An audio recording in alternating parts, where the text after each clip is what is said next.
이명박 전 대통령이 구치소에 수감된 지 나흘 만인 내일 오후 첫 검찰 조사를 받습니다. 경호 문제 등을 감안해 조사는 구치소 내부에서 이루어지는데 검찰은 다스의 실소유주 문제부터 추궁할 걸로 보입니다. 아랍에미리트를 방문 중인 문재인 대통령이 모하메드 왕세제와 정상회담을 열고 양국 관계를 특별 전략적 동반자 관계로 올리는 데 합의했습니다. 올 초 특사로 파견됐던 임종석 비서실장도 이번 아랍에미리트 방문에 합류했습니다. 안희정 전 충남도지사로부터 성폭력 피해를 당했다는 주장이 추가로 나왔습니다. 지난 대선 캠프 때 함께 일했던 여성 2명으로부터 나온 이야기인데 내일 오후에는 안전지사를 구속할지 결정할 영장심사가 열립니다. 오늘 오후 3시 47분 전남 신안군 흑산도 인근 1km 해상에서 탑승객 163명을 태운 여객선이 안반에 걸려 좌초됐습니다. 경상자 6명을 비롯해 모든 탑승객들은 현재 목포항으로 이동했습니다. 해경은 안개가 짙은데도 여객선이 무리하게 운항한 건 아닌지 조사하고 있습니다. 카카오톡을 이용해 가족이나 친척을 사칭하는 신종 보이스피싱 피해가 늘고 있습니다. 이름뿐 아니라 프로필 사진까지 도용하고 친근하게 말을 거는 등 범행 방식도 교묘합니다. JTBC 뉴스룸 지금 시작합니다. 공기청정기가 도로 위로 내일을 바꾸는 현대수소 전기차. 구속수감 사흘째인 이명박 전 대통령에 대한 검찰의 조사가 내일부터 본격적으로 시작됩니다. 이 전 대통령이 구치소에 적응할 충분한 시간을 줬다고 본 검찰은 내일 오후 2시 구치소를 방문합니다. 오늘 뉴스룸에서는 앞으로 조사가 어떻게 진행될지 또 쟁점은 뭔지 하나하나 자세히 짚어보겠습니다. 네, 검찰은 이 전 대통령을 다음 달 초에 재판에 넘길 예정입니다. 다스의 실소유주 문제와 다수의 뇌물죄, 또 영장에 적지 않은 추가 범죄도 조사합니다. 동부구치소 연결합니다. 강현석 기자, 검찰의 첫 옥중 조사 내일 어떻게 이루어집니까? 네, 검찰은 내일 오후 2시 이명박 전 대통령이 머무는 이곳 서울 동부구치소를 직접 찾아 조사를 시작합니다. 청사로 불러 조사할 경우 이동 과정에서 경호 문제 등을 고려해야 됩니다. 따라서 수사 효율을 위해 박근혜 전 대통령 때와 마찬가지로 방문 조사를 택한 것으로 보입니다. 예, 조사를 시작하는 시각이 오후 2시입니다. 좀 늦은 것 같은데 하루 동안 이제 조사를 할 수 있는 시간이 충분할까 하는 생각도 드네요. 네, 검찰은 조사 첫날인 만큼 무리하진 않겠다는 입장입니다. 또 이 전 대통령 측 변호인단이 오후 2시부터 조사를 시작해달라고 요청한 점도 함께 고려했습니다. 지난해 박근혜 전 대통령의 경우 구속 뒤 5차례 검찰 조사가 이루어졌는데 오전부터 조사가 시작돼 대략 8시간에서 10시간 정도 조사를 받았습니다. 예, 이야기한 대로 이제 조사 첫날이니까 내일 조사는 일단 이번에 영장에 적시됐던 내용들 위주로 우선 진행이 되겠죠? 네, 그렇습니다. 검찰은 내일 조사에 신봉수 서울중앙지검 첨단범죄수사 1부장과 수사관들을 투입합니다. 신 부장 검사는 그동안 다스 실소유주 의혹 관련 수사를 집중적으로 진행해왔습니다. 이 전 대통령의 혐의 상당수가 이 다스의 실소유주라는 전제 하에서 파생되는 범죄 혐의인 만큼 이 부분부터 시작하는 것으로 보입니다. 다만 이 전 대통령 측이 변호인단을 통해 같은 것을 묻는다면 조사에 응하지 않겠다고 밝힌 만큼 내일 조사가 수월하게 이루어지지 않을 수도 있다는 관측도 나옵니다. 예, 오늘 일요일이었습니다. 가족 면회나 변호인 접견은 없었습니까? 네, 이 전 대통령은 첫날은 변호인단, 어제는 가족들과 10여 분 동안 면회를 가졌습니다. 하지만 오늘은 아무도 만나지 않은 채 구치소 12층 자신의 독방에만 머물러 있었던 것으로 알려졌습니다. 구치소 규정상 일요일은 가족 면회가 불가능하기 때문인데요. 물론 변호인단 접견도 예외적으로 구치소상 허락을 얻으면 가능하긴 하지만 오늘 별도의 접견 신청은 없었던 것으로 보입니다. 지금까지 서울 동부구치소에서 JTBC 강현석입니다. 예, 이번 수사에서는 이 전 대통령이 다른 사람 이름으로 돌려놨던 재산들이 하나둘 실체를 드러냈습니다. 지금 알려진 규모가 1,000억 원대에 이릅니다. 검찰은 이 전 대통령을 재판에 넘기면서 이런 재산을 처분하지 못하게 해달라고 법원에 요청할 예정입니다. 앞으로 재판에서 110억 원대 뇌물이 모두 유죄로 인정되면 전액 추징하기 위해서입니다. 심수미 기자입니다. 이명박 전 대통령이 퇴임 직후인 2013년에 공개한 재산 내역입니다. 청계재단 등에 330억여 원을 출연하고 남은 재산은 46억 3천만 원뿐이라고 신고했습니다. 하지만 검찰은 이 전 대통령이 1,000억 원대에 가까운 재산을 다른 사람 이름으로 보유해왔다고 보고 있습니다. 자동차 부품업체 다스와 자회사 홍은프레닝을 포함해 조카 등의 명의로 돼 있는 전국의 부동산과 여기에서 나오는 임대 수입 등입니다. 검찰은 다음 주쯤 이 전 대통령을 재판에 넘기면서 재산을 빼돌리지 못하도록 이 가운데 일부를 법원에 추징 보전 청구할 예정입니다. 뇌물수수가 유죄로 인정되면 뇌물액만큼 추징해야 하기 때문입니다. 앞서 영장 청구 단계에선 뇌물이 110억 원대 정도로 파악됐습니다. 여기에 장다사로 전 청와대 기획관이 받은 국정원 특활비 10억 원과 현대건설이 홍은프레닝에 제공한 2억 6천만 원 등이 더해질 수 있습니다. 옥중 조사를 통해 뇌물 혐의가 추가로 드러날지도 주목됩니다. 검찰은 1995년 노태우, 전두환 두 전직 대통령을 재판에 넘길 때도 차명 재산을 포함해 각각 2천억 원대의 재산을 추징 보전해달라고 청구했습니다. JTBC 심수희입니다. 이 전 대통령의 구속의 결정타가 됐던 재산관리인들의 재판 이번 주에 시작됩니다. 이 전 대통령은 이들이 형량을 줄이기 위해 거짓말을 한다고 주장했습니다. 누가 거짓말을 한 것인진 재판 과정에서 드러나겠죠. 그리고 아들 시영 씨에 대한 혐의도 이들 재판과 연관돼 있습니다. 박민규 기자가 보도합니다. 수십 년간 이명박 전 대통령의 차명 재산을 관리해온 이병모 청계재단 사무국장과 이영배 금강 대표. 각각 횡령 등 혐의로 구속돼 이달 초 재판에 넘겨졌습니다. 이병모 씨는 다스 자회사와 하청업체에서 18억 원을 빼돌렸고 이영배 씨는 거래 대금을 부풀려 83억 원을 횡령한 것으로 조사됐습니다. 검찰은 이들이 빼돌린 돈이 이 전 대통령 지시로 조성된 비자금일 가능성에 주목합니다. 특히 오는 28일과 30일 잇따라 시작되는 이들의 재판에서 어떤 진술이 나올지 주목됩니다. 이들은 회사에 수십억대 손해를 끼친 혐의도 받고 있는데 그 최종 책임은 이 전 대통령 아들 시형 씨에게 있는 것으로도 조사됐습니다. 홍은프레닝에서 40억 원, 금강에서 16억 원 등을 이시영 씨 회사에 각각 무담보로 빌려주는 과정에서 이 씨의 지시가 있었다는 겁니다. JTBC 박민규입니다.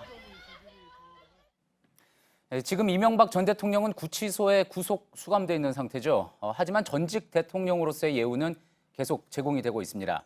가족들에게도 마찬가지인데 이런 내용 포함해서 전직 대통령의 구속 상황에 대한 몇 가지 짚어볼 점들 취재기자와 함께 이야기 나눠보겠습니다. 이희정 기자가 나와 있습니다. 이 기자, 이렇게 예우가 계속 제공되고 있고 또 앞으로 그래야 하는 거는 아무래도 지금 형이 확정되지 않았기 때문인 거죠? 네, 맞습니다. 먼저 관련 법률을 좀 보시면요. 이 재직 중에 탄핵돼서 퇴임한 경우, 그러니까 박근혜 전 대통령 같은 경우에는 이 예우에서 즉시 제외된다고 돼 있습니다. 예. 결국에 이 전 대통령의 경우에는 이 대법원에서 형이 확정되기 전까지는 일단 예우를 계속 받게 되는 겁니다. 그러니까 1심, 2심 판결이 나와도 대법원에서 형이 확정될 때까지는 예우가 유지가 되는 거군요. 자, 그 예우라는 거 구체적으로는 좀 어떤 것들이 있습니까? 네, 먼저 매달 연금으로 1,200만 원 정도를 받고요. 그리고 기념 사업이 가능합니다. 그리고 또 비서관과 운전기사를 포함해서 내면까지 둘 수가 있고요. 이 현재 우리에게 생존해 있는 전직 대통령이 총 4명인데 이 중에서 혜택을 받을 수 있는 거는 지금 이 전 대통령이 유일합니다. 나머지는 형을 확정받았거나 또 탄핵이 됐기 때문입니다. 4명 중에 1명인데 이마저도 이제 대법원 판결 이후에는 어떻게 될지 또 모르는 일이겠군요. 자, 지금 이야기한 그 예우들 중에 빠진 게 그리고 또 중요한 게 이제 경호 문제 아닐까 싶습니다. 자, 이 문제는 어떻게 됩니까? 네, 사실 경호도 이 전 대통령에게 이 시간에도 계속 제공되고 있는 예우 중 하나입니다. 하지만 지금 이 전 대통령이 구치소에 있기 때문에 이런 신병 관리의 책임은 사실 이 교정 당국으로 넘어가 있는 상황입니다. 그렇겠죠. 자, 그렇다면은 앞서 이제 가족들에게도 같은 예우가 제공이 된다 그랬는데 부인 김윤옥 여사에 대한 대통령 경호처의 경우는 계속 되고 있겠군요. 네, 맞습니다. 이 김 여사에 대한 경호와 또 서울 논현동 자택 그리고 그 안에 있는 이 시설물에 대한 경비도 여전히 유효한 상황입니다. 예. 자, 그리고 이제 지금 또 화제가 되고 있는 부분이 이 전 대통령이 있는 동부구치소, 박근혜 정부의 국정농단 주역이었던 최순실 씨도 지금 동부구치소에 수감돼 있는 상태잖아요. 자, 이런 상황에서 두 사람의 어떤 예전 인연들이 또 화제가 되고 있는 것 같습니다.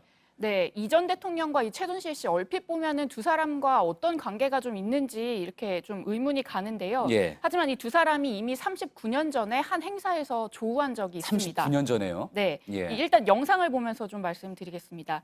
지금 나오고 있는 영상은 1979년 6월 10일에 이 한양대학교 운동장에서 열린 이 제1회 새마음 봉사단이라는 단체의 행사 모습입니다. 예. 그런데 이 행사에서 이 박 전 대통령과 최태민 목사의 딸인 최순실 씨 예. 그리고 이명박 전 대통령이 이렇게 나란히 참석해서 앉아 있는 걸 보실 수 있는데요. 예, 지금 뭐 고개를 돌리고 있지만 제일 오른쪽이 이제 이명박 전 대통령인 거군요. 네, 맞습니다. 이 새마음 봉사단이라는 게 이 최태민 목사가 설립을 하고 당시에 이 영예라고 불리던 이 박근혜 전 대통령이 전폭적으로 지원을 하면서 잘 알려진 단체입니다. 그러니까 박 전 대통령과 또 최순실 씨가 이 자리에 있는 거는 어찌 보면 당연한 건데 의외로 이 전 대통령이 이 행사에 함께 있었다라는 게 이 영상으로 이번에 나온 겁니다. 그렇군요. 거의 40년 전인데 세 명 다 상당히 젊은 모습입니다. 자, 그런데 궁금한 거는 이 전 대통령이 저기 왜 갔을까 하는 부분이네요. 네, 일단 좀 모습을 보시면 굉장히 젊은 모습인데 당시의 나이를 보면 이 박 전 대통령이 27, 그리고 최순실 씨가 23, 그리고 이 전 대통령 나이도 37으로 상당히 젊습니다. 예. 이 나이에 벌써 이 전 대통령의 경우에 이 현대건설의 사장이었고 또 현대그룹 10개 회사의 대표를 이제 지내고 있을 당시였는데요. 따라서 당시에 이제 이 퍼스트레이디의 역할을 했던 이 박 전 대통령의 주요 관심사였던 이 행사에 이 전 대통령이 좀 참석을 해서 지원을 했던 게 아닌가 뭐 이런 추측이 가능한 상황입니다. 37일 때 이제 현대건설 사장이자 그룹 10개 회사 대표 자격으로 이제 갔던 거군요. 자, 이 정치 권력의 어떤 관심사에 기업이 동참하는, 아니 동참을 시키는 그런 모습은 뭐 그때나 지금이나 마찬가지인 것 같습니다.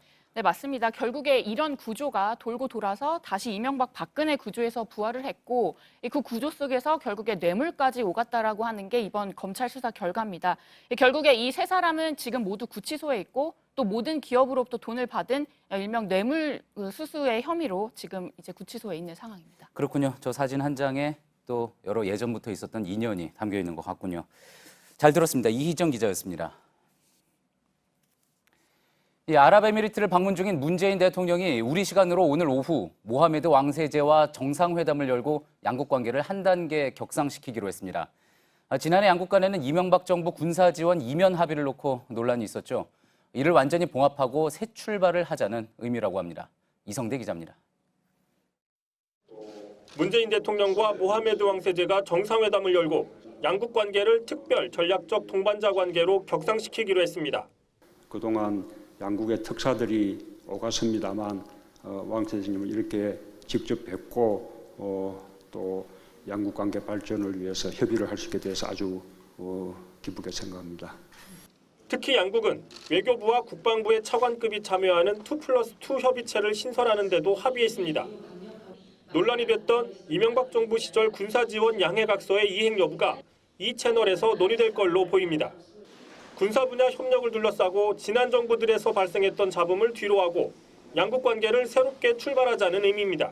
이에 따라 양국 관계 복원을 위해 지난해 12월 아랍에미리트에 특사로 파견됐던 임종석 비서실장도 이례적으로 회담에 합류했습니다. 문 대통령은 내일 모하메드 왕세제와 함께 우리 업체들이 건설한 바라카 원전 1호기 완료 행사에도 참석합니다. 문재인 대통령은 아랍에미리트에 방문하기 전 현지 언론과의 인터뷰에서 바라카 원전은 단순한 건설 공사가 아니라 양국 관계의 상징이라며 바라카 원전의 성공이 곧 양국의 성공이라고 강조했습니다. 아부다비에서 JTBC 이성대입니다. 예, 이런 가운데 얼마 전 청와대가 공개한 대통령 개헌안이 내일 국회에 발의됩니다. 이제 공을 본격적으로 국회에 넘기는 거죠. 자유한국당은 휴일인 오늘 긴급 간담회를 열었습니다. 야사당의 공동 대응을 주장하는 등 강력한 반발을 예고했습니다. 류정화 기자입니다. 자유한국당은 휴일 오전 개헌 관련 긴급 간담회를 열었습니다. 대통령의 개헌안 발의를 관제 개헌으로 규정하고 더불어민주당을 뺀 야사당의 공동 대응을 촉구하기 위해서입니다. 지금 이 사태는 독불 장군 문재인 집권의 개헌 폭로라고밖에 달리 볼 수 없습니다. 이 자리에서 한국당은 개헌 저지를 위한 야사당 합동의원총회도 제안했습니다. 홍준표 대표도 페이스북에 올린 글에서 청와대가 발표한 개헌안에 대해 사회주의로 체제 변경을 시도하는 위험한 발상이라고 주장하며 장외투쟁을 시사했습니다. 바른미래당도 이 시점에 대통령이 개헌안을 발의하는 건 공동투표를 이슈화해 지방선거에서 유리한 고지를 점하기 위한 것이라고 목소리를 높였습니다. 하지만 민주당은 지방선거와 개헌 동시투표는 공약사항이라며 당연한 제안이라고 반박했고, 교섭단체를 추진 중인 민주평화당과 정의당도 개헌은 야4당이 아니라 여야 5당이 논의할 문제라며 한국당의 제안을 거절했습니다. JTBC 류정화입니다. 이제 80여일 남은 지방선거를 앞두고 더불어민주당이 내일부터 후보 선정 작업에 들어갑니다. 아무래도 당 지지율이 크게 앞선 상황이다 보니 경선 룰 하나를 놓고도 내부에서 신경전이 거셉니다. 김혜미 기자입니다. 민주당의 서울시장 후보 자리를 노리는 의원들이 잇따라 기자회견을 열었습니다. 24일 당이 후보 공모를 마감하자마자 경선 레이스에 돌입한 건데 박원순 시장부터 겨냥했습니다. 서울시장은 다음 대선을 위한 자리가 아닙니다. 박 시장은 대선 불출마를 선언하고 시장 경선에 나와야 합니다. 박영선 의원도 간담회를 열고 경선에 결선 투표제를 도입해야 한다고 주장했습니다. 유상호 의원과는 공동으로 당에다가 공동 의견서를 제출한 바 있고요. 과반을 넘는 후보가 없을 경우 1, 2위만 놓고 다시 투표를 하자는 건데 역시 박 시장을 잡기 위한 시도입니다. 경기도지사 경선에 뛰어든 후보 3명도 결선 투표제 도입을 주장한 바 있습니다. 하지만 민주당 지도부는 이번 후보 경선에 결선 투표제를 도입하지 않겠다는 입장입니다. 경선이 과열돼 오히려 후보의 본선 경쟁력을 해칠까 우려돼서입니다. 이에 따라 경선 룰 변경을 촉구하는 후보들과 안정적인 경선 관리를 추구하는 지도부 사이의 신경전이 당분간 이어질 전망입니다. JTBC 김혜미입니다. 예, 오늘 오후 전남 신안군 홍도 앞바다에서 선박 사고가 있었습니다. 163명의 승객을 태운 여객선이 좌초했는데 23명이 가벼운 부상을 입었지만 실종자 없이 승객과 선원 전원이 구조됐습니다.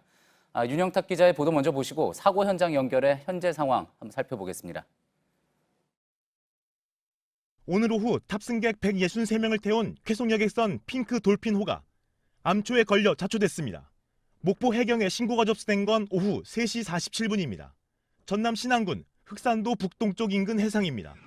구조 요청을 받은 민간 어선과 해경 고속단정이 4시 20분쯤부터 현장에 도착해 구조 작업을 시작했습니다. 해경은 23명으로 파악된 부상자들에 대한 응급조치도 함께 시행했습니다. 당시 여객선은 암초에 걸려 10도가량 기울어져 있었지만 배에 구멍은 나지 않았다고 해경은 밝혔습니다. 오후 5시 15분쯤 탑승객 전원은 다른 여객선인 남해 엔제로로 옮겨 타 목포항으로 이동했습니다. 해경은 사고 여객선이 안개가 자욱한 상태에서 갑자기 나타난 어선을 피하려다 암초에 부딪혔을 가능성이 높은 것으로 보고 정확한 사고 원인을 조사할 방침입니다. JTBC 윤영탁입니다. 예, 지금 목포 여객 터미널에 나가 있는 저희 취재 기자 연결해 보겠습니다. 정진명 기자. 사고 여객선에 이제 타고 있던 승객들이 목포로 이동했다고 들었는데 지금 다 무사히 도착을 했습니까? 네, 사고 여객선 핑크 돌피노에는 승객 158명과 선원 5명이 타고 있었습니다. 이들은 사고 현장에서 오후 5시 14분쯤 다른 여객선으로 옮겨 타고 목포로 출발해 조금 전인 오후 7시 20분쯤 이곳 목포 여객터미널에 도착했습니다. 승객들은 놀란 마음에 굳은 표정으로 배에서 내렸고 사고 소식을 전해 듣고 달려온 가족 지인들과 끌어안으며 가슴을 쓸어내렸습니다. 이들 중에는 부상자 23명도 함께 도착했는데요. 한 명만 목포 한국병원으로 이송됐고 나머지는 귀가했습니다. 사고 당시 긴박했던 상황 들어보겠습니다. 상황이 어땠는지 한 말씀은. 쾅쾅쾅 해가지고 배란간에 그 차가 섰잖아요. 배가 가지고 이렇게 쏠리고 밑에도 쏠리고 우리 아저씨는 비는 걸 돌고 퍽 나가 떨어지고 그랬어요. 많이 놀라셨겠어요? 엄청 많이 놀랐어요. 근데 배 안 타요. 저희 세월호 생각나면서 막 구명조끼를 막 찾았는데 막 잘 안 빠지고 막 입는데도 급하니까 막 잘 안 입어주고 막 울고불고 막 가족들한테 전하는 사람들도 있고 난리가 아니었어요. 자, 부상자 이야기 먼저 좀 해봐야 될 것 같습니다. 당초에는 이제 부상자가 6명이라고 전해졌었는데 지금 보니까 23명인 것 같습니다. 23명의 부상자, 지금 상태가 어떻습니까? 네, 해경은 일단 큰 부상자는 없었다고 말하고 있습니다. 여객선이 암초와 충돌할 당시 배에 충격이 있었고 이 때문에 선체에서 바다로 빠지거나 한 사람은 없었다고 합니다. 부상자들 대부분이 당시 배 안에서 넘어지거나 부딪히면서 찰과상 등을 입은 것으로 알려졌습니다. 이들은 현재 흑산도 보건소에서 응급치료를 받고 나머지 승객들과 함께 돌아왔습니다. 예. 사고 원인에 대해서는 어떻습니까? 지금 좀 아직 시간이 많이 지나진 않았지만 밝혀진 부분이 있습니까? 네, 해경은 사고 현장에 도착하자마자 선장과 선원 등의 음주 상태부터 확인했는데요. 이 부분은 이상이 없던 것으로 전해집니다. 현재까지 파악된 바는 사고 여객선은 안개 속에서 갑자기 나타난 어선을 피하려다가 암초에 부딪힌 것으로 보입니다. 취재 결과 사고 당시 현장 가시거리는 5m에 불과했다는 증언도 나옵니다. 가시거리가 5m밖에 되지 않았다면 정말 좋지 않은 상황이었던 건데 이런 상황에서도 여객선이 보통 운항을 하는 겁니까? 네, 오늘 홍도항은 짙은 안개 때문에 첫 배부터 통제되다가 오후 2시 20분쯤에 해제됐습니다. 핑크 돌피노가 오후 3시쯤 출항했으니까 운항 통제를 어긴 건 아닙니다. 아까 말씀드린 가시거리 5m는 일단 사고 관계자의 증언인데요. 이 해상 상황이 실제 어땠는지는 해경의 조사가 더 필요해 보입니다. 예, 잘 들었습니다. 목포 여객터미널에서 정진명 기자였습니다. 함경북도의 풍계리는 북한이 6차례 핵실험을 한 곳입니다. 여기서 다음 실험을 준비해온 인력과 차량이 모두 사라졌다고 북한 전문 매체 38노스가 보도했습니다. 한국과 미국이 연합 군사훈련을 축소하자 북한도 자제 모드에 들어간 걸로 보입니다. 유선희 기자입니다. 미국의 북한 전문 매체 38노스가 공개한 풍계리 위성사진입니다. 지난 2일 보였던 골착 흔적이 17일엔 보이지 않고 지휘센터 근처 인력과 차량도 사라졌습니다. 두 사진 촬영 사이에 대북 특사단이 평양으로 가 남북 정상회담을 확정했고 북미 정상회담 합의도 이끌어냈습니다. 이에 따라 38노스는 연쇄 정상회담 성사로 북한이 일단 핵실험 준비를 중단한 걸로 보인다고 분석했습니다. 앞서 한미도 다음 주 시작되는 연합훈련의 기간과 규모를 사실상 축소했습니다. 독수리 훈련을 남북 정상회담 전에 끝내고 미군, 항공모함 등도 참여시키지 않기로 한 겁니다. 한미 그리고 북한이 서로 민감한 사안에서 이렇게 자제하는 모습을 보이면서 오는 29일 열릴 남북 고위급 회담에 거는 기대감도 커지고 있습니다. 이번 회담에서 남북은 한반도 비핵화와 군사적 긴장 완화를 포함한 남북관계 진전 등 보다 본질적인 의제를 포괄적으로 논의하게 될 전망입니다. JTBC 유선입니다. 네, 이렇게 남북 또 북미 정상회담을 위한 분위기가 고조되고 있습니다. 예정대로 열리면 북한의 비핵화와 그에 대한 보상, 두 가지 중에 무엇을 먼저 하느냐가 관건일 겁니다. 백악관은 리비아식 폐기를 선호하는 걸로 알려졌는데 북한은 이란처럼 하자고 할 가능성이 큽니다. 안희근 기자입니다. 트럼프 대통령과 존 볼턴 국가안보보좌관 지명자는 모두 이른바 행동 대 행동 방식으로 진행되는 이란식 핵 폐기 방식에 부정적입니다. 핵 폐기와 보상을 단계적으로 끊어서 진행하는 방식은 핵 개발을 위한 시간만 벌어준다는 겁니다. 대신 일괄적으로 핵을 폐기하고 그 다음 보상을 실시한 리비아식을 선호합니다. 볼턴 전 대사는 리비아와 했던 협상과 유사한 방식으로 북한의 핵무기를 반출해 미국 내 창고에 보관해야 한다고 주장했습니다. 백악관에 발탁되기 직전에 한 인터뷰에서입니다. 하지만 핵부터 포기했던 카다피가 축출당한 사실 때문에 북한은 이에 부정적입니다. 2011년 외무성 대변인은 리비아 핵 포기 방식이란 바로 안전담보와 관계 개선이란 사탕발림으로 상대를 속여 무장해제시킨 침략 방식이라고 비난한 바 있습니다. 결국 북한과 미국의 이 같은 절차적 이견을 어떻게 조율하느냐가 5월 북미 정상회담의 성패를 가를 전망인데 북미 회담에 앞서 트럼프 대통령이 이란 핵 협정을 파기할 경우 양측의 의견차는 더욱 또렷해질 수 있습니다. JTBC 안의근입니다. 네, 1년 전 아베 총리가 전당대회에서 연설하는 장면입니다. 自由民主党は憲法改正の発議に向けて具体的な議論をリードしてまいります。皆さん、それこそが我が自由民主党の歴史的使命ではないでしょうか。 아주 자신감 넘치죠. 이때 자민당 규정을 고쳐서 최장기 집권의 길을 열기도 했습니다. 그랬던 아베 처지가 1년 만에 뒤집혔습니다. 改めて国民の皆様に深くお詫びを申し上げる次第でございます。 네, 보신 것처럼 오늘 아베는 각종 스캔들에 사죄해야 했습니다. 최대 위기 속에 평생의 과제라던 개헌 작업도 동력을 잃고 있습니다. 윤서령 특파원입니다. 아베 총리는 고개부터 숙였습니다. 行政全般の最終的な責任は内閣総理大臣であるこの私にあります。 부인 아키에 씨와 함께 직간접적으로 연루 의혹을 받는 모리토모 학원 특혜와 관련해 연관성을 재차 부인한 겁니다. 책임을 관료들에게 미루는 분위기가 이어졌습니다. 잔치집 같아야 할 집권당의 당대회는 침체된 분위기 속에서 치러졌습니다. 아베 총리는 북한 문제와 헌법 개정에 관한 언급은 최소화했습니다. 이른바 북풍과 개헌 이슈는 9월 당 총재 선거를 위한 필승 카드로 꼽혀왔습니다. 하지만 이날 자위대 보유를 명기하는 당 차원의 개헌안만 내놓고 추진 일정은 밝히지도 못했습니다. 자민당 내 주요 파벌들은 정권 신뢰 회복이 개헌보다 우선시돼야 한다고 공개적으로 반발했습니다. 앞서 열린 전국 간사장 회의에서는 스캔들의 진상을 촉구하며 압박 강도를 키웠습니다. 여당에서까지 개헌 동력이 상실되고 있는 겁니다. 9월 총재 선거 필패론이 급부상하는 배경입니다. 당 대회장 주변 등 도쿄 곳곳에선 아베 퇴진과 내각 총사퇴를 요구하는 집회가 이어졌습니다. 도쿄에서 JTBC 윤서령입니다. 오늘 귀국한 김현종 통상교섭본부장이 한미 FTA와 철강 관세에 대해 미국과 원칙적인 합의를 했다고 밝혔습니다. 김 본부장은 우리나라가 미국의 농업 분야를 추가로 개방하지 않고 자동차 부품이나 관세 문제에서도 후퇴하지 않았다고 했습니다.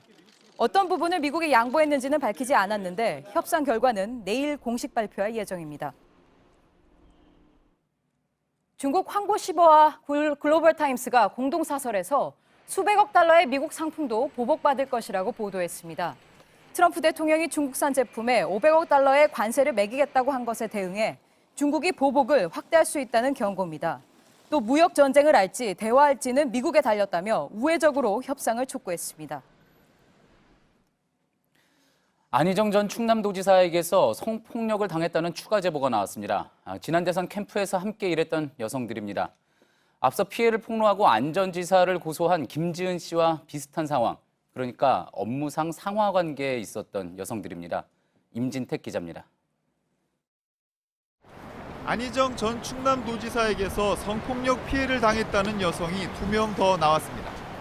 지난 5일 JTBC에 출연해 피해를 폭로했던 김지은 씨와 싱크탱크 기관의 전 연구원에 이은 추가 성폭력 피해 주장입니다. 대선 캠프에서 함께 활동했다가 이번 일로 지은 씨를 돕겠다고 나선 모임이 이런 내용을 언론에 보냈습니다. 여성 A씨는 엘리베이터에서 있었던 경험을 털어놨습니다.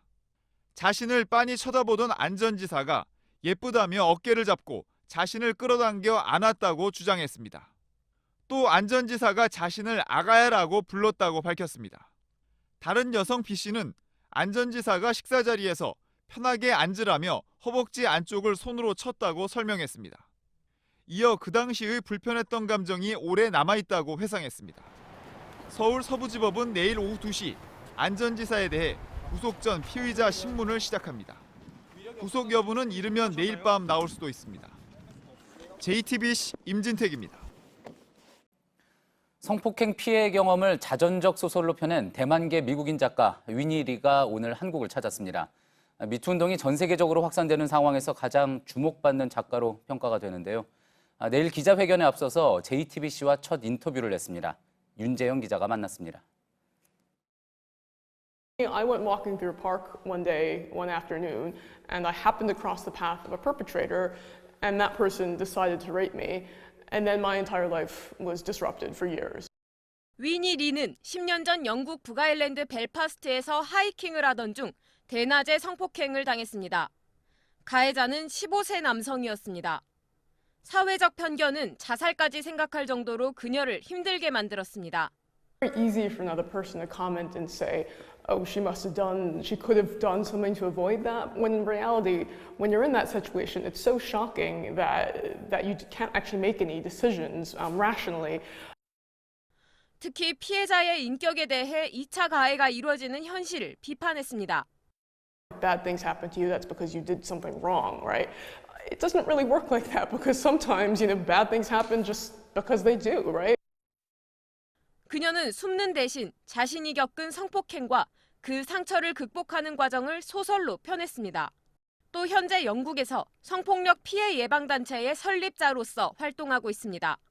So if I were to say anything to victims of sexual abuse and sexual assault, it's that even if you're going through what seems like hell and you can't seem to find any joy in your life right now, it will get better. JTBC 윤재영입니다. 오늘 오전 인천공항 근처의 기내식 시설 공사장에서 불이 났습니다. 당시 일하고 있던 노동자들은 빠져나왔지만 소방대원 3명이 불을 끄다 다쳤습니다. 강희연 기자입니다. 까만 연기가 계속 솟구치고 빨간 불길이 뿜어져 나옵니다. 하늘은 연기로 가득합니다. 인천 운서동의 기내식 제조시설 공사장에서 불이 났습니다.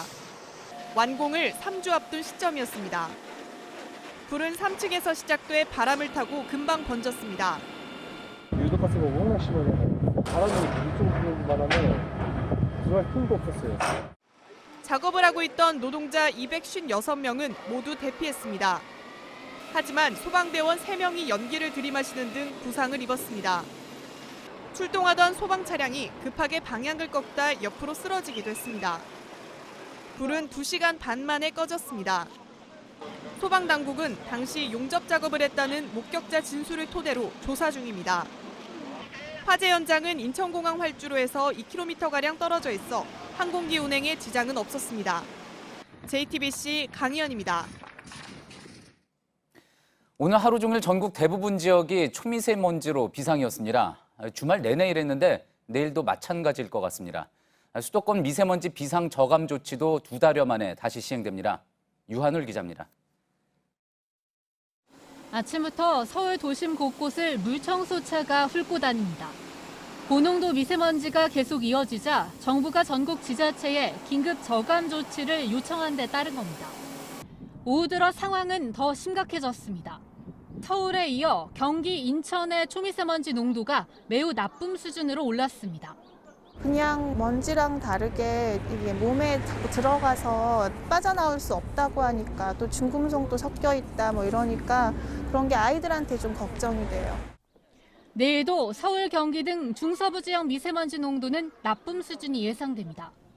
환경부는 수도권에서 1월 중순 이후 약 2달 만에 미세먼지 비상저감 조치를 시행합니다. 공공기관과 그 임직원 차량 중 짝수 차량만 운행이 가능합니다. 서울시는 시와 관련된 공공기관 주차장 360곳 모두 문을 닫아 시민들의 대중교통 이용을 유도합니다. 한편 중국 베이징에도 스모그가 기승을 부렸습니다. 적색경보에 이어 2번째로 나쁜 등급인 오렌지색 경보가 내려졌습니다. 기상청은 우리나라에 한동안 남풍 계열 바람이 불어 이번 스모그 유입은 제한적일 것으로 보고 있습니다. 하지만 바람 방향이 바뀔 수 있어 예보를 수시로 확인해야 합니다. JTBC 유한울입니다. 삼양식품 오너 일가의 횡령 혐의 등을 수사 중인 검찰이 서류상 회사인 이른바 페이퍼 컴퍼니를 통해 이들이 매달 수천만 원의 월급을 받아간 정황을 포착했습니다. 검찰 수사가 이렇게 속도를 내는 가운데 전인장 삼양식품 회장은 최근 대표이사직에서 물러났습니다. 이한길 기자입니다. 검찰이 삼양식품 오너 일가의 페이퍼 컴퍼니로 의심하고 있는 회사의 등기부 등본입니다. 삼양식품은 이 회사로부터 라면 박스를 공급받는다고 했지만 자체 생산 설비는 없었습니다. 매출이 20억 원대에 불과한 이 회사는 대표로 돼 있는 삼양식품 김정수 사장에게 월급으로 매달 3천만 원을 줬습니다. 검찰은 삼양식품 오너 일가가 이 같은 방식으로 여러 곳의 페이퍼 컴퍼니의 대표이사로 이름을 올린 뒤 매달 수천만 원의 급여를 챙긴 것으로 파악하고 있습니다. 최근 오너 일가의 횡령 의혹에 대한 검찰 수사가 속도를 내면서 전인장 삼양식품 회장은 대표이사직에서 물러났습니다. 삼양식품 측은 임기가 만료됐기 때문이라고 밝혔지만 업계 등에선 향후 검찰 수사에 대비한 행보로 보고 있습니다. JTBC 이한길입니다.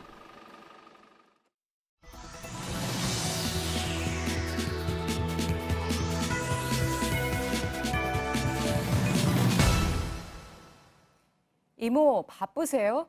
이렇게 카카오톡으로 차갑게 말을 걸어도 돈을 보내달라 하면 의심하셔야겠습니다. 예, 카카오톡 프로필 사진까지 도용한 신종 보이스피싱이 기승을 부리고 있습니다. 전다빈 기자입니다. 대학생 주신혜 씨는 최근 언니한테서 98만 원을 보내달라는 카카오톡을 받았습니다. 가족들은 물론 친척들도 같은 메시지를 받았는데 알고 보니 보이스 피싱이었습니다. 큰애 숙모, 작은 애 숙모 다 이미 관계를 파악하고 있더라고요. 가족 관계를 다 파악하고 아빠 이렇게 막 문자를 보내니까 소름 끼치고. 조카의 프로필 사진까지 도용한 보이스피싱에 속아서 이모가 96만 원을 송금한 사례도 있습니다.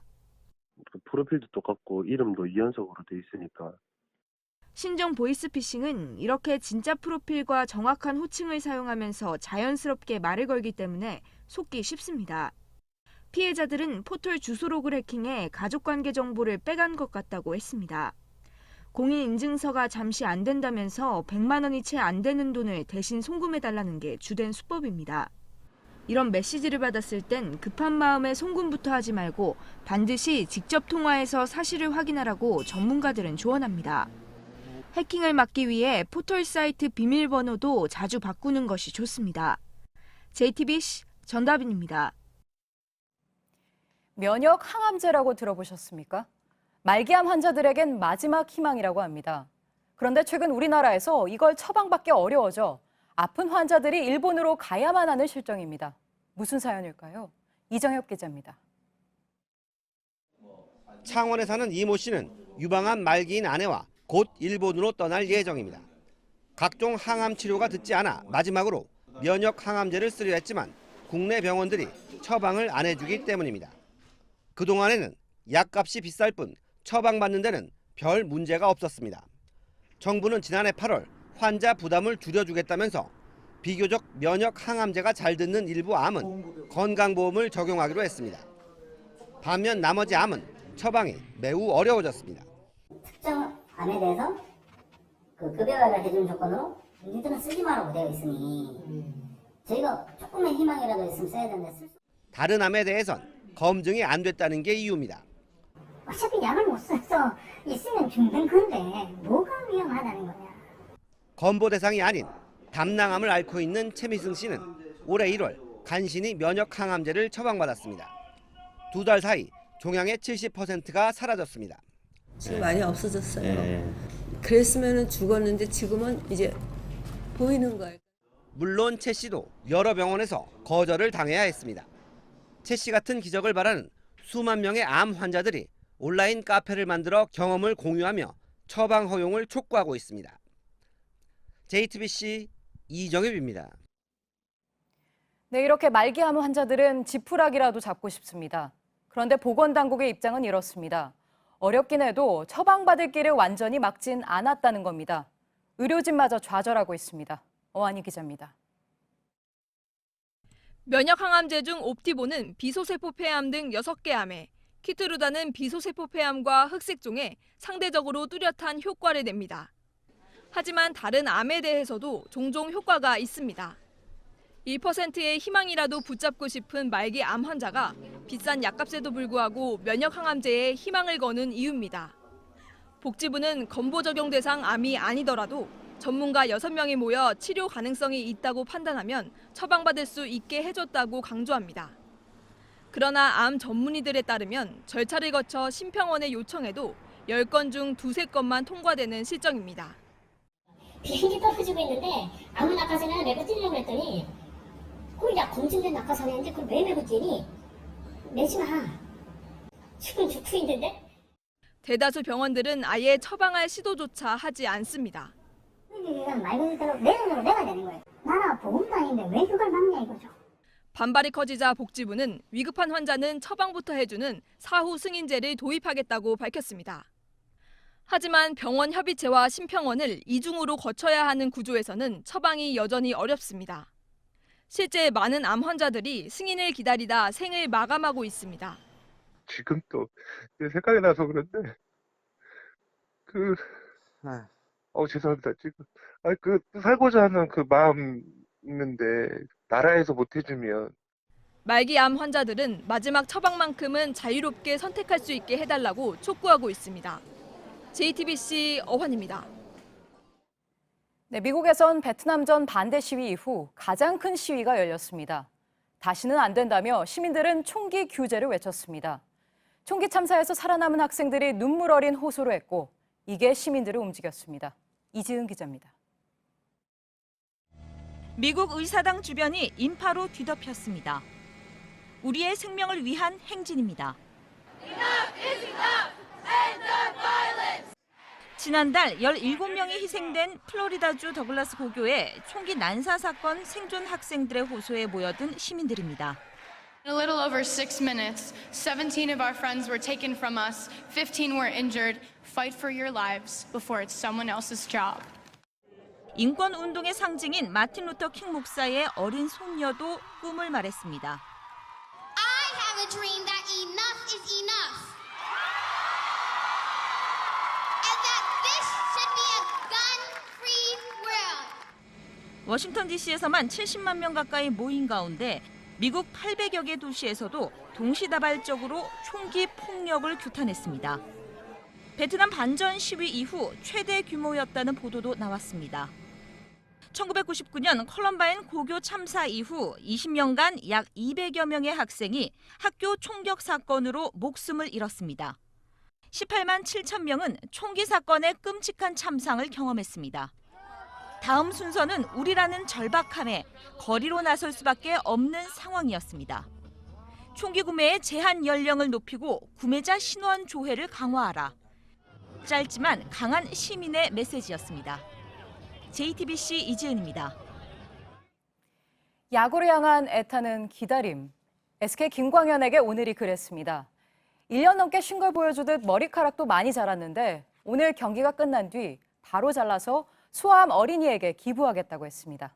오광춘 기자입니다. 팔꿈치 수술로 1년 이상 쉬다 돌아온 김광현. 머리카락은 어깨에 닿을 정도로 길었지만 시원시원하게 공을 뿌리는 건 변치 않았습니다. 1회 롯데 이대호의 헛방망이질을 이도했고 2회엔 박헌도 그리고 번즈까지 세 타자에게 연속으로 삼진을 잡았습니다. 복귀전에선 무리하지 않기 위해 80개의 공만 던지고 마운드를 내려오기로 했는데 5회까지 78개의 공을 던지면서 한 점도 내주지 않았습니다. SK는 정진기를 시작으로 나주환, 한동민의 홈런포가 터지며 김광현에게 승리를 선물했습니다.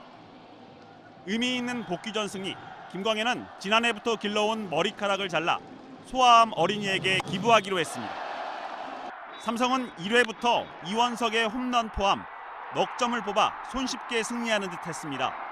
그러나 3회 중견수 박혜민의 뼈아픈 실책이 나오며 동점을 허용했고 7회엔 투수 아델만이 두산 오재원의 도루 시도 때 보크를 하면서 이후 역전 점수까지 내줬습니다. 기아는 이범호가 홈런 2방을 날린 데다 선발 투수 양현종이 7회까지 한 점으로 틀어막아 KT를 크게 이겼습니다. JTBC 오광춘입니다. 예, 뉴스에 늘 나오기는 하지만 난민 문제는 금세 잊혀지고는 합니다. 피난길 곳곳에서 인종 청소와 성폭력에 노출된 난민들이 있습니다. 그들의 이름은 로힝야족입니다. 세계적인 여배우 케이트 블란쳇이 로힝야 난민촌에 다녀와 그 얘기를 JTBC에 전했습니다. 김성탁 특파원입니다. 로힝야족 아이들의 얼굴에 오랜만에 웃음이 찾아왔습니다. 반지의 제왕, 엘리자벳 등에 출연한 여배우 블란쳇이 60만 명을 수용하는 세계 최대 난민 캠프를 방문했기 때문입니다. 구릉에 임시 숙소가 몰려 있어 4월 우기가 오면 산사태로 무너질 위기에 처했습니다. And I've seen sandbagging, roads being shored up. You know, in this particular camp here, the road in and out, if we don't have access as the floods come, then. 블란쳇이 캠프에서 만난 이들의 절반 이상이 어린이였는데 씻을 수 없는 상처를 안고 있었습니다. Her 3-year-old brother being thrown into a fire and her elder brother being dismembered and shot. 로힝야 여성들이 겪는 두려움은 본 적이 없다고 말했습니다. You know, I met a woman in the transit camp at UNHCR who was holding a 15-day-old baby who had, as she was fleeing Myanmar, had delivered, just stopped running long enough. 이들은 미얀마 정부가 안전을 보장할지 불확실해 귀향에 겁을 내고 있다고 전했습니다. 하지만 그는 난민들에게서 미래의 희망을 봤다고 말했습니다. Incredible resilience and invention and positivity on behalf of the Rohingya refugees themselves, actively trying to change and shore up their environment as temporary. 런던에서 JTBC 김성탁입니다. 예, 오늘 저희가 준비한 소식은 여기까지입니다. 시청해주신 여러분 고맙습니다.